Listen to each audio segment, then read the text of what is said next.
Kwa sababu mkulima wa majani chai akipata pesa zaidi, hiyo ndio bottom up. Bei ya unga ikishuka kidogo, hiyo ndio bottom up.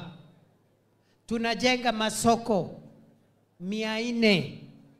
Hiyo masoko sio ya masoko ya wanabiashara wakubwa. Ni masoko ya mama mboga, masoko ya watu wa chini, wanabiashara wadogo wadogo. Wanauza bidhaa yao kwa miarero. Teguo mendageria na kou miarero ini na fara kana teguo wanauza pale. Wale hawaelewi lugha ya nyumbani kama Aaron Cheruiyot, tunasema hii masoko tunajenga kama national government na tutazipatiana kwa county government, ni ya kuhakikisha kwamba wanabiashara wadogo wadogo waache kuuza ama kuuzia bidhaa zao kando kando ya barabara, wakinyeshewa na mvua, wakichomwa na jua, wakipata vumbi, wakihatarisha maisha yao kwa magari. Hiyo sasa tunataka tuwatoe hapo, wajengwe soko nzuri, iko na mahali pa kuweka bidhaa zao, na ile mboga na sukuma wiki na cabbage na nyanya ile itabaki. Hiyo soko iko na fridge, mahali hiyo bidhaa itahifadhiwa, isioze, iuzwe leo, iuzwe kesho, iuzwe next week mpaka hiyo stock imalizike. Hiyo masoko tunajenga iko pia na chumba maalum. Wale akina mama wetu ambao wananyonyesha watoto wanakuja na watoto wao, na wale wanawatunza wanakaa kwa hiyo room. Mtoto akisikia njaa, mama anatoka kidogo, anasort out mtoto, anarudi kwa biashara yake. Hiyo ndio heshima. Tulisema tutaleta heshima kwa kina mama mboga. Na leo hapa Kiambu, kaunti ya Kiambu, katika ile soko tunajenga Kenya masoko 400 Kenya nzima. Kiambu kwa sasa kuna masoko 29 ambayo inaendelea kujengwa. Kila constituency iko na masoko 2, 3, 4.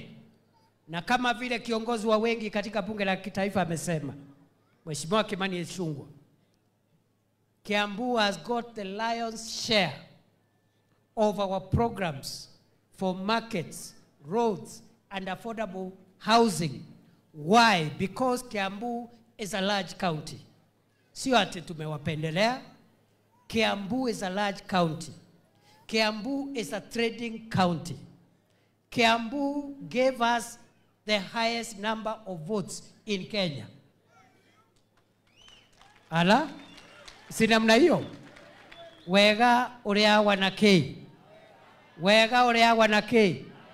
Kwa hivyo wakati unaona serikali inaelekeza markets nyingi, zizi za Kiambu zimeshinda zile ziko hata other neighboring counties, ni kwa sababu there are more people and we need therefore to balance and make sure there is equitable development. Walio wengi waongezewe zaidi, wale wengine pia wapate haki yao. Si namna hiyo? So katika mpango wetu wa affordable housing na markets, we are spending currently here ongoing projects 22 billion Kenya shillings in Kiambu County. And there is a further 26 billion shillings.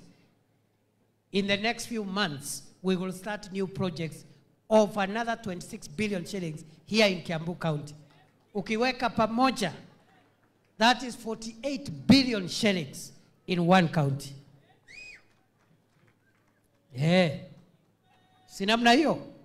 Mambo ya barabara vile Mheshimiwa Kimani Ichung'wah amesema,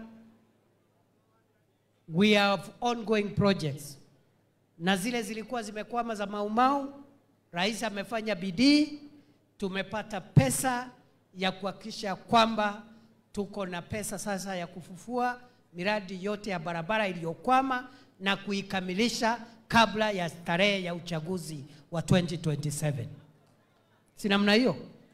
Kwa hivyo leo tuko hapa kwa minajili ya wanabiashara wadogo wadogo, ili wajipange. Masoko hiyo ikijaa wawe na stock kidogo. Watu wetu ya bodaboda waendeshe sako zao kidogo. Nimesema ya kwamba kahawa, kwa sababu nyinyi mnakuza kahawa, 2022 kilo moja ya kahawa tulikuwa tunauza shilingi 40, 50, ikizidi sana 60. Leo hii wale wako na kahawa hapa Githunguri na sehemu zingine 120, 130, kule Embu na Kirinyaga imefika 140, 150 shillings per kilo. That is the highest price of coffee in 35 years. Mahali William Ruto amefikisha bei ya kahawa, it is the highest price we have ever got in 35 years. Na kahawa ikiwa mzuri, hiyo ni bottom up. Mkulima ni mtu ya chini, anapata pesa kidogo. Majani chai ikiendelea kuinuka, hiyo ni kuinua wananchi. Empowerment kama hii, watu wakipata stock na pesa kidogo ya kujipanga, hiyo ndio bottom up. Masoko ambayo tunajenga ni kuinua kina mama na kuwawekea modern markets. Iko na ICT hub, iko na cold rooms, iko na lactation rooms. That is the proper bottom up. Maziwa, tulikuwa tunanunuliwa maziwa 35 shillings, 33 shillings 2022. Safari hii KCC inanunua at 50 shillings na tunataka tusongeshe hiyo bei ikipanda. Kwa manifesto ambayo tulitengeneza hapa, GMR ama guaranteed minimum returns, ile bei ambayo mkulima tuliahidi kwa maziwa, tulisema tutatoa from 33 shillings to 50. We are already at 50, but we are not stopping there. We want to make sure that that price goes up. Mambo ya kahawa, tulisema tutatoa 40 shillings to 100 shillings. We are already in 120, 130, 140, 150. Ile ambayo imebaki kidogo ni tea. Tea tulikuwa tuliahidi 100 shillings.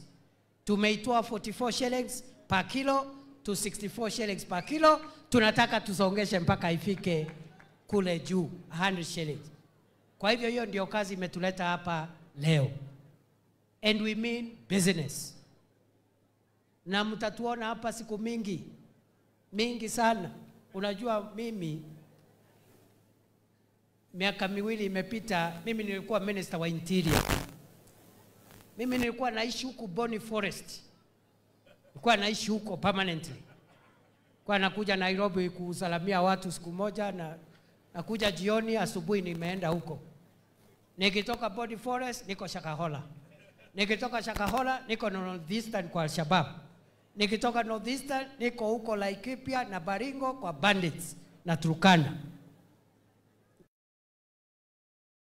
Regrets for the 2 years I was in that ministry. Si namna hiyo? Si mtu akipewa kazi anafanya? Si kazi ni kazi?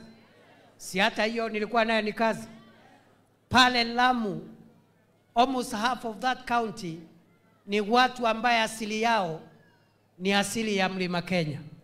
Si ni kweli? Karibu nusu ya wakazi wa Lamu ni watu ambaye asili yao ni hapa Kiambu, Meru, Murang'a, Nyeri, Nyandarua na Kirinyaga. Wakati nienda pale 2022 Ruto akiwa rais, watu wetu na wenzao ambao wako kule Lamu walikuwa wanauawa kama inzi na Al-Shabaab. Mimi nikakuamilia hapo, amani ikapatikana. So saa hii kazi nimepewa ya deputy president nitaisukuma kama gari ya miraa. Mumesikia vile mnasema? Hii kazi sasa nimepewa ya naibu ya rais, ya kusaidia rais kusongesha barabara za Kiambu, masoko ya Kiambu, stima ya Kiambu, maziwa ya Kiambu. Nitaisukuma kama gari ya miraa.